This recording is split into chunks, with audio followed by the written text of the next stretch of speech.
Shalom e bem-vindos à Via Rápida Israel, uma frase do hebreu que significa amarás a Israel. Esperamos que vocês fiquem conosco porque nosso professor Dr. Baruch vai compartilhar um estudo expositivo da Bíblia. Dr. Baruch é professor titular no Instituto Zera Avraham, com sede em Israel. Ainda que todas as aulas no Instituto são dadas em hebraico, o Dr. Baruch fica feliz em compartilhar este estudo semanal com dublagem em português. Para mais informações sobre nosso trabalho em Israel, visite nosso site amarasaisrael.org. Fiquem agora com o Dr. Baruch e a aula de hoje. We're going to begin with a very important test. Hoje vamos começar com um teste muito importante. E esse teste é para revelar se você é crente ou não. A Bíblia é muito clara. Quando alguém aceita o Evangelho, o Espírito Santo entra nessa pessoa e eles se tornam uma nova criatura no Messias.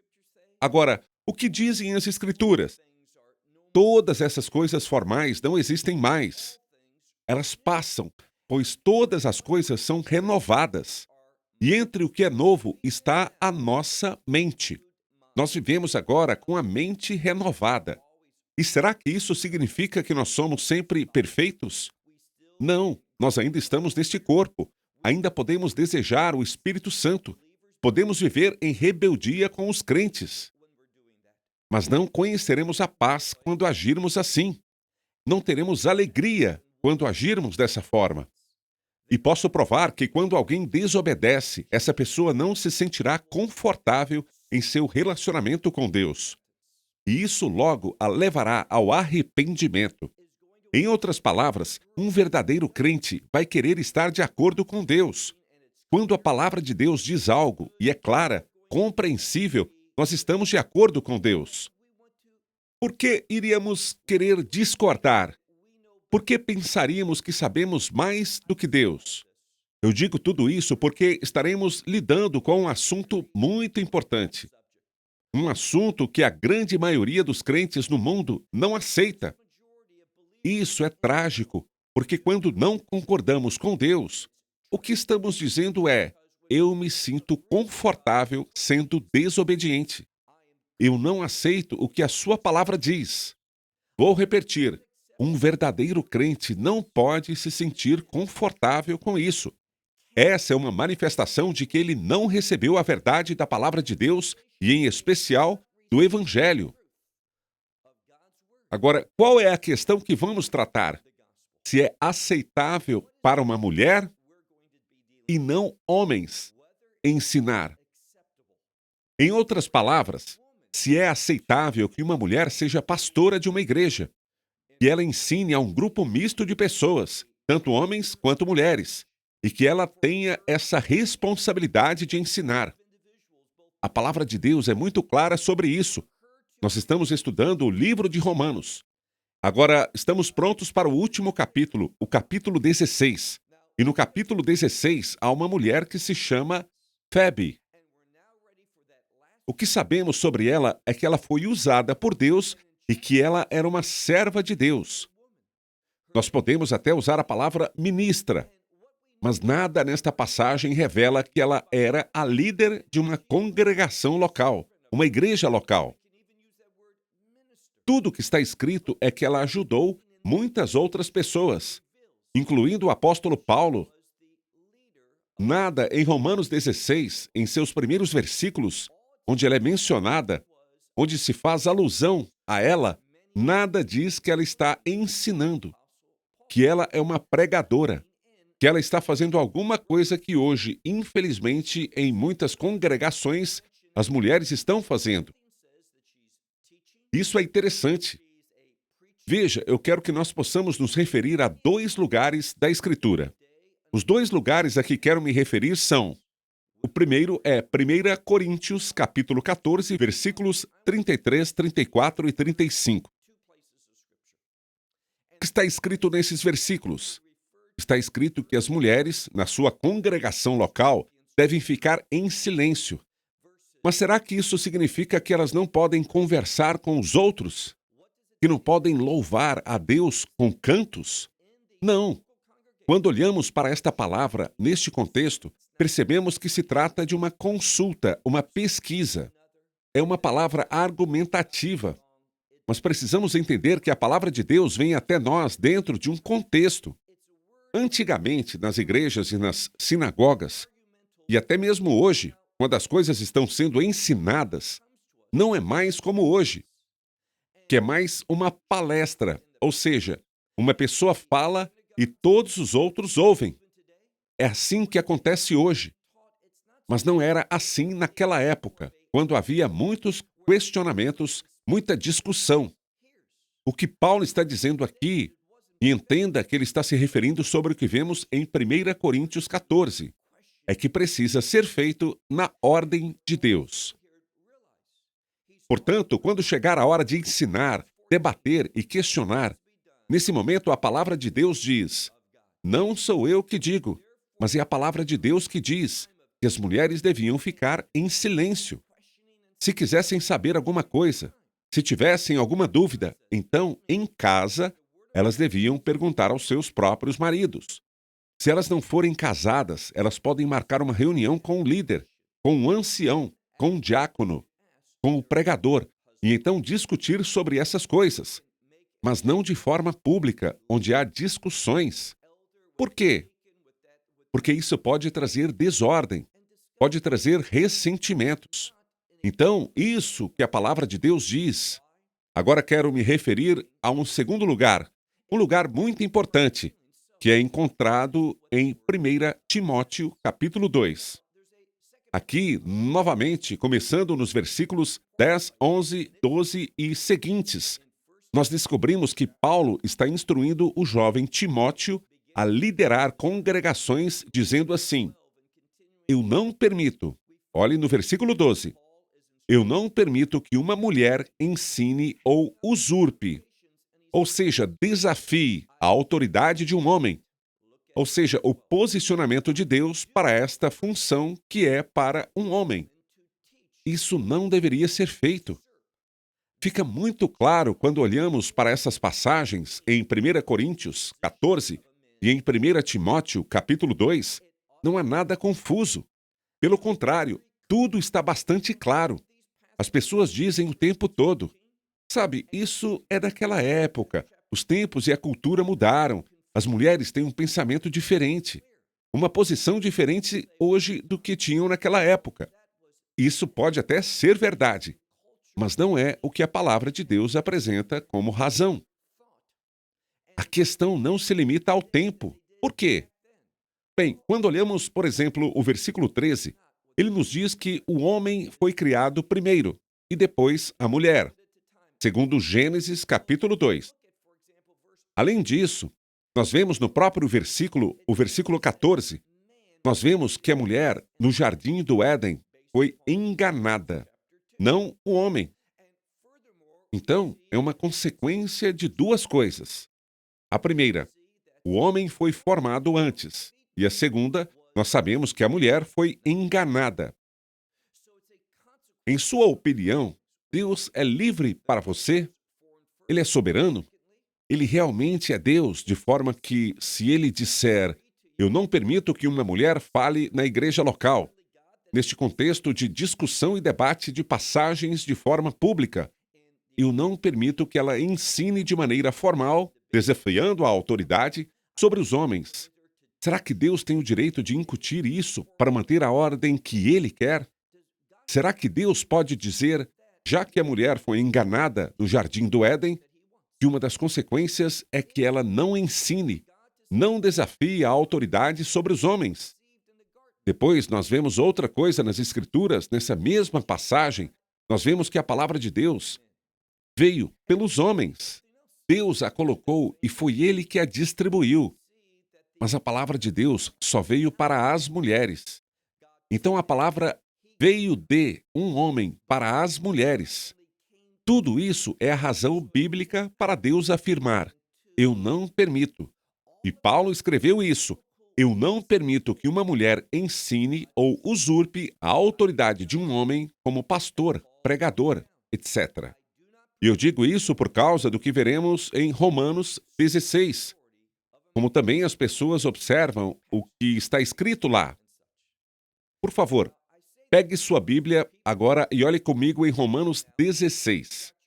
Vamos olhar os primeiros versículos que trata inicialmente dessa mulher, Febe.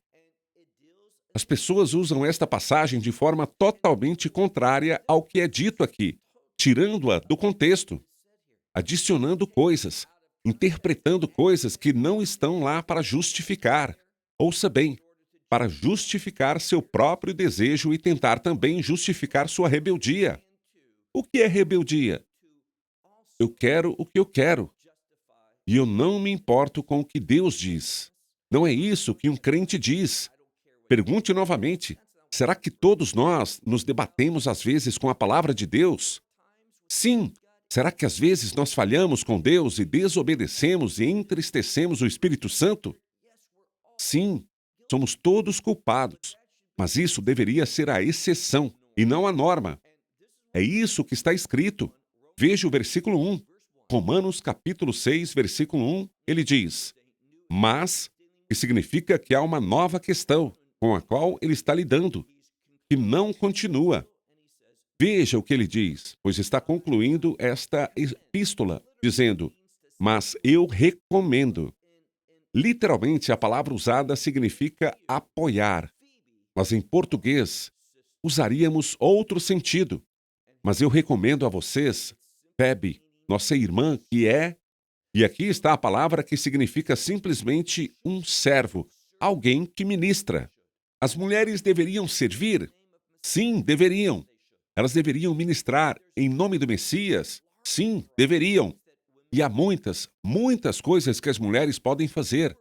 Mas esta não é a palavra que é usada para ser líder de uma congregação local, ou desempenhar o papel de pastora ou de professora. Simplesmente aqui diz que ela é uma serva, ela é uma ministra de Deus. E nós vemos aqui, preste atenção, que é uma serva da congregação, ou seja, da igreja, que estava em Cencreia.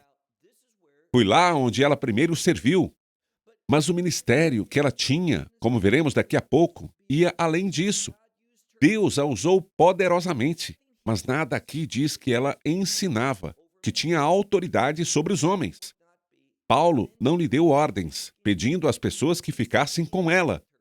Literalmente seria isso que diria, se esse fosse o caso.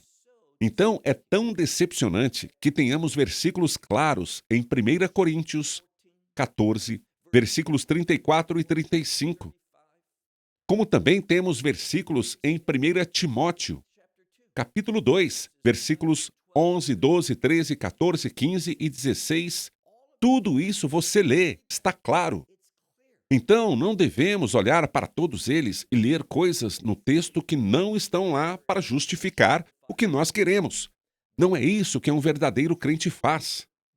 Deixe-me simplesmente dizer que há uma outra mulher que é popular, e ela também aparece na televisão e em outros meios de comunicação, e ela diz desta forma: esta é a sua justificativa para usurpar a autoridade que Deus deu aos homens. Ela diz: olha, existe uma mulher em João, capítulo 4, no poço. Uma mulher samaritana. Sim, ela contou às pessoas sobre Yeshua, sobre Jesus. Sim, ela fez isso. Glória a Deus por isso. Mas não é disso que estamos falando. É permitido para uma mulher compartilhar sua fé com homens e mulheres? É claro que sim. Não só é permitido, como espera-se que isso aconteça. Mas você não concorda que há uma diferença entre uma mulher ter uma conversa com outra mulher, ou mesmo com outro homem, sobre sua fé ao compartilhar o Evangelho? É algo totalmente diferente de estar em uma congregação local, numa posição formal como professora da escola bíblica daquela congregação. Essas duas coisas não estão relacionadas. Então, para alguém dizer: olha, eu justifico minhas ações ao ensinar, ao ter autoridade sobre os homens por causa da mulher samaritana. Sabe o que eu diria? Fuja dessa mulher porque ela é incapaz de conseguir fazer a interpretação das Escrituras. Por que você usaria uma passagem onde uma mulher está contando aos outros sobre uma experiência? Para justificar ter um papel formal, ter uma posição numa congregação local, numa igreja local. E ao agir assim, fazer algo que Deus não aprovou. Deus não aprovou que as mulheres ensinassem e tivessem autoridade sobre os homens, atuando, tendo a função de pregadora ou pastora. Está claro. Quando as pessoas rejeitam isso, as pessoas dizem: este é um assunto polêmico. Agora, nós podemos ver coisas na Bíblia que são discutíveis. Por quê? Pode não ser tão claro, nós podemos até ser capazes de interpretá-lo de muitas maneiras diferentes, mas este não é um deles. Quando a Escritura diz: eu não permito que uma mulher ensine e tenha autoridade sobre os homens, está muito claro. Quando tratamos daquela época de ensino que se diz: eu quero que as mulheres permaneçam em silêncio, não para se envolverem neste debate, nesta discussão, de uma forma pública. Está claro. Quando alguém se revolta contra isso e se sente em paz, se sente confortável assim e se justifica distorcendo a palavra de Deus, esta é uma pessoa que, na minha opinião, não teve uma verdadeira relação redentora, uma experiência com o Evangelho, porque ninguém pode simplesmente andar em contínua desobediência à palavra de Deus e se sentir confortável com isso. Então, olhe nossa passagem novamente, Romanos 16, começando no versículo 1. Mas eu recomendo a vocês, Febe, nossa irmã, que é uma serva da congregação, da igreja de Cencreia, para que vocês a recebam no Senhor e que vocês façam isso, como está escrito, de maneira digna, ou seja, de maneira adequada dos santos, ou seja, como os santos devem receber uns aos outros, e que vocês a ajudem em tudo que ela precisar. Então está escrito, em tudo que ela precisar, mas há outra palavra, é a palavra grega pragmati, de onde nós pegamos a palavra pragmático, que é algo razoável, algo que convém, que é adequado. Assim, quaisquer que sejam as necessidades dela, para que vocês recebam ajuda, ela está ajudando as congregações. Quando ela vier até vocês, se ela precisar de algo, que vocês ofereçam ajuda, as coisas necessárias, as coisas adequadas, coisas para que ela possa ser usada por Deus para ser uma bênção. E diz aqui, continue lendo o final do versículo 2. Pois também ela. A palavra que muitas Bíblias usam é amparo. Mas o que essa palavra significa simplesmente? E ela está no grego, é uma palavra que significa ela se tornou uma extensão de algo. Ela acrescenta algo que está faltando e ela preenche.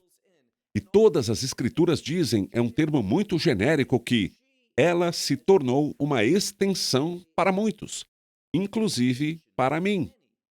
Em outras palavras, ela ajudou a Paulo e ela ajudou muitas outras pessoas para que os propósitos de Deus, a vontade de Deus, o ministério de Deus fossem concluídos, que avançassem, que prosseguissem de maneira poderosa e bem-sucedida. Nós também vemos outra coisa. Olhe novamente para esta passagem, mas agora vamos passar para o versículo 3. Começando com o versículo 3, nesta próxima parte, vemos que Paulo irá saudar muitas pessoas. Ele vai querer levantá-las, bendizê-las pela sua fidelidade, de forma que ele saiba em primeira mão. Então, vamos analisar vários versículos onde Paulo saúda e quer que eles saúdem e que sejam uma bênção, que os recebam bem. Então ele diz, olhe agora para o versículo 3. Saúdem Priscila e Áquila, meus companheiros no serviço no Messias e Êxoa. Nós já ouvimos falar deles no livro 1 Coríntios, por exemplo. Então, nós vemos aqui duas pessoas, o marido e a mulher, que também são servos de Deus, que vieram ao lado de Paulo para promover seu ministério e desempenhar um papel designado por Deus. E Paulo foi bastante abençoado por esse casal. Veja o que ele diz, que em nome da minha alma, provavelmente significa minha vida, a própria essência de quem eu sou, e provavelmente diz como um ministro de Deus. Em nome da minha vida, as suas próprias gargantas. E essa é a palavra, suas próprias gargantas que eles estabeleceram, que determinaram. Aqui está sendo usada uma palavra que indica que eles foram sacrificados. Continuando, ele usa uma palavra que se refere à garganta que fica bem aqui, na frente. E isso quer dizer que eles que estão dispostos a arriscar suas vidas a fim de promover o chamado de Deus na vida de Paulo, naquele ministério. Desta forma, eles estavam vivendo com muito sacrifício, e Paulo quer que eles sejam saudados, e ele quer homenageá-los. Ele diz mais adiante no versículo 4, que não só eu lhes dou graças, não sou só eu que dou graças, mas todas as congregações dos gentios, ou seja, as nações, todas as congregações fora de Israel. É o que ele está dizendo. Por quê? Porque é aqui que eles estão servindo. Então ele exalta esse casal e o valioso serviço que eles realizaram nas congregações, como também com Paulo. Agora, veja o versículo 5. Ele fala sobre a congregação, sobre a assembleia local, sobre a igreja que se reúne na casa deles. Então ele quer que eles também os saúdem, que saúdem as pessoas daquela congregação em sua casa. Vamos para a segunda parte do versículo 5. Saúdem. E vamos analisar. Muitos nomes aqui. Está escrito saúdem. E nós vemos o homem, Epeneto, meu amado. Ele diz meu amado, que era apenas um termo carinhoso naquela época. Elevando-o como um amigo especial, ele diz, que foi o primeiro. Agora, dependendo da Bíblia que você tem, se estiver estudando numa Bíblia com a versão do Rei Jaime, ou a nova versão do Rei Jaime, que se baseia nos textos receptos, vai estar escrito o primeiro de Acácia. Mas se você estiver usando o texto crítico, aquele que apresenta as variantes que são diferentes dos textos receptos, vai estar escrito a Ásia. Então, esse homem de quem estamos falando, esse aqui, o Epêneto, ele diz, foi o primeiro, provavelmente o primeiro crente em Acácia para o Messias. Versículo 6, ele diz, saúdem Miriam. A sua Bíblia traz, porém, Maria. Saúdem Maria, que trabalhou muito. Novamente, nos textos receptos, está escrito para nós. Mas em outras traduções, você encontra para vocês. Versículo 7. Saúdem Andrônico e Júnias. Observe que ele diz aqui sobre eles, meus parentes. O que significa que eles são companheiros judeus. Não apenas companheiros judeus, mas também ele diz, meus companheiros de prisão. São notáveis. Ele quer elevá-los por serem esses prisioneiros. Eles são notáveis. Entre quem? Entre os apóstolos. E também ele diz sobre eles, que estavam antes de mim no Messias. O que significa que eles se converteram ao Messias antes dele. Agora, olhe para o versículo 8. Saúdem Ampliato, o amado, meu amado no Senhor. Um outro amigo próximo. Saúdem Urbano, nosso companheiro no serviço no Messias. E também Estaques, meu amado. Então, ele está enaltecendo essas pessoas nessa área que tem sido uma bênção para ele, que o ajudaram, que serviram junto com ele. Ele quer que este grupo em Roma esteja familiarizado com eles, porque essas pessoas trabalharam muito próximas a Paulo e podem estar vindo também. E eles podem ter contato com elas. Então, ele quer que eles os conheçam. Olhe agora para o próximo versículo, o versículo 10, onde está escrito: saúdem Ápeles, o aprovado no Messias. Então aqui está se falando sobre alguém que tem um testemunho poderoso que literalmente documentou, comprovou. Suas Bíblias podem dizer aprovado, mas se fundamentou no Messias. E saúdem os que pertencem à casa. Isso tem a ver com a família de Aristóbulo. Versículo 11. Saúdem Herodião, meu parente, um outro judeu, e saúdem também aqueles provavelmente da casa de Narciso, que estão no Senhor. Então, aqueles que provavelmente eram daquela congregação em sua casa ou da sua família, que são crentes, ele está ordenando a amigos crentes para este grupo em Roma. Versículo 12. Saúdem Trifena e Trifosa, que também trabalharam no Senhor. Agora vamos ao versículo 12, segunda parte. Saúdem Pérside, a amada que trabalhou muito no Senhor. Aqui, novamente, ele está apontando coisas especiais sobre eles. O que eles fizeram com Paulo e para Paulo. Versículo 13. Saúdem Rufo, o eleito no Senhor. Aqui apenas enfatizando ele e sua mãe, também minha, significando que Paulo tinha um relacionamento próximo com essa mulher, a mãe de Rufo, como se fosse quase uma própria mãe. Versículo 14. Saúdem Assíncrito e Flegonte, e Hermes, Patrobas, Hermas, e os irmãos, ou seja, irmãos e irmãs que estão com eles. Saúdem também Filólogo, e Júlia, Nereu, e seu irmão. Algumas traduções trazem irmão dela, mas é melhor irmão dele. E também Olimpas, e também todos os santos que estão com eles. Saúdem uns aos outros com um beijo santo. Saúdem as congregações do Messias. Algumas traduções trazem todas as congregações do Messias, ou seja, que vocês saúdem todas as congregações no Messias. Então, Paulo, nesta primeira parte de Romanos 16, expõe uma verdade importante que devemos ser respeitosos com aqueles servos, os companheiros que são servos, que Deus usa. Que vocês os saúdem, dando-lhes as boas-vindas, ajudando-os, auxiliando-os a fazerem a obra do Senhor. Porque aqui eu concluo. Até a próxima semana, quando faremos a segunda parte de Romanos 16 e quando terminaremos nosso estudo desta epístola.